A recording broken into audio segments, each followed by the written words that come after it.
Toronto, City, capital of the province of Ontario, southeastern Canada.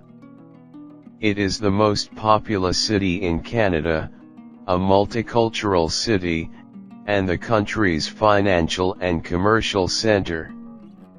Its location on the northwestern shore of Lake Ontario, which forms part of the border between Canada and the United States, and its access to Atlantic shipping via the St. Lawrence Seaway and to major U.S. industrial centers via the Great Lakes have enabled Toronto to become an important international trading center.